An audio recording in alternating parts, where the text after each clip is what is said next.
ఆయన్ని అరెస్ట్ చేయడం చాలా మంచి పని చేశారు. ప్రజల సానుభూతి ఎంత వస్తుందో తెలుసుగా. అది ఇప్పుడు వర్కౌట్ అవుతుందండి. డెఫినెట్గా ఉందా అది? యా. Okay okay okay. అంత పెద్ద వ్యక్తిని, ఆ వయసులో ఉన్న అతన్ని, రాష్ట్రాన్ని ఇంత అభివృద్ధి చేసిన వ్యక్తి, ఉమ్. కాంట్రవర్సీ ఉంటే ఉండొచ్చు, అది వేరే విషయం. అవును. బట్ ఇవాళ రోజున తెలంగాణ ఈ స్టేజ్లో ఉందన్న ఆయనే కదా కారణం. అవును. ఆంధ్రప్రదేశ్లోకి వచ్చేటప్పటికి ఏమైందంటే అప్పుడు మన క్యాపిటల్ లేదు, అసలు రాష్ట్ర విభజన జరగటమే ఒక దురదృష్టకరం. అలాగే జరిగింది, అది జరగటం కూడా. సరే ఏదైతే అయింది. మనకు రాజధాని లేదు, ముందు రాజధాని కట్టుకోవాలి. పోలవరం ప్రాజెక్ట్ ఎప్పటి నుంచో ఎన్నో ఏళ్ళగా కళ, అది చెయ్యాలి అని చెప్పి ఆ రెండు మెయిన్గా పెట్టుకున్నాడు ఆయన. అమరావతిని అద్భుతమైన క్యాపిటల్, వరల్డ్ వైడ్గా నిర్మించుకునేటువంటి క్యాపిటల్ కట్టాలి. అవును. ఆ క్యాపిటల్తో పాటు అది పూర్తవ్వాలి. ప్రతి వాళ్ళు కూడా పిల్లలకి అందరూ కూడా మంచి ఉద్యోగాలు ఇచ్చేట్టుగా కొన్ని ఇండస్ట్రీస్ మనకి ఆంధ్రప్రదేశ్లో ఈ చెప్పుకోదగ్గ ఇండస్ట్రీస్ ఏం లేవు. అవును. ఒక కియా మోటార్ లాంటి అట్లాంటివి పెద్దవి ఉన్నాయి కొన్ని, అవి కూడా చంద్రబాబు నాయుడు గారు ఉండగా తీసుకొచ్చినాయి. అవును. డెఫినెట్గా ప్రజలు కూడా గుర్తించారు జరిగిన తప్పులు. ఒకసారి వన్ ఛాన్స్ ఒక్కసారి నాకు ఛాన్స్ ఇవ్వను ఇచ్చి చూశారు, అందరూ డిసప్పాయింట్ అయ్యారు. అందుకని ఈసారి యునానిమస్గా బ్రహ్మాండమైన మెజారిటీస్ తోటి గెలుస్తారు, అందులో డౌట్ లేదు. ఓకే. వ్యాపారవేత్తగా మీకు వారసులు ఉన్నారు, అయితే సినిమా రంగంగా వారసు మురళీమోహన్ తర్వాత వారసులు ఎవరు? నా పిల్లల్ని నువ్వు ఇదవ్వు, లేకపోతే నువ్వు ఇది చదువు, నువ్వు ఇలాగే ఉండాలి, ఇదిగో నేను చెప్పిన అమ్మాయినే పెళ్లి చేసుకోవాలి, ఇట్లాంటివి అసలు మా ఇంట్లో లేదు. వాళ్ళు ఏ రంగంలో వాళ్ళకి ఇంట్రెస్ట్ ఉంటే ఆ రంగంలోకి పంపించేటివే.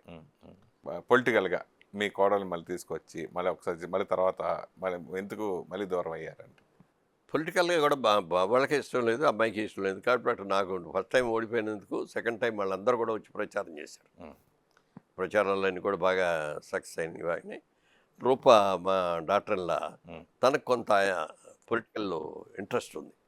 ఆవిడ శ్రీలంకలో కూడా ఉమెన్ వెల్ఫేర్ గురించి చాలా ఇది చేసి చాలా ప్రాజెక్టులు అవి చేసి వచ్చింది. ఓకే.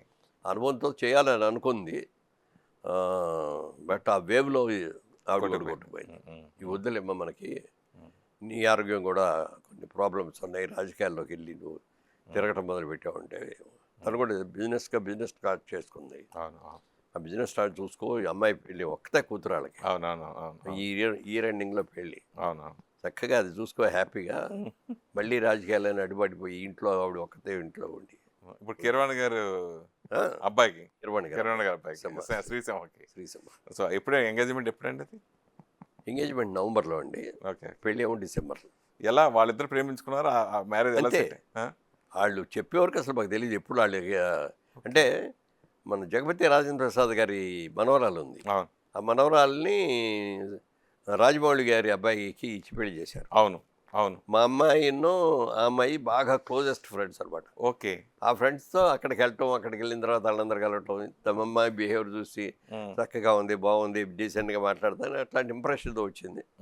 తర్వాత వాళ్ళు ఎక్స్పెక్ట్ చేయలేదు. ఓకే. ఇద్దరు ప్రేమించుకుంటున్నారు, పెళ్లి చేసుకున్నారు.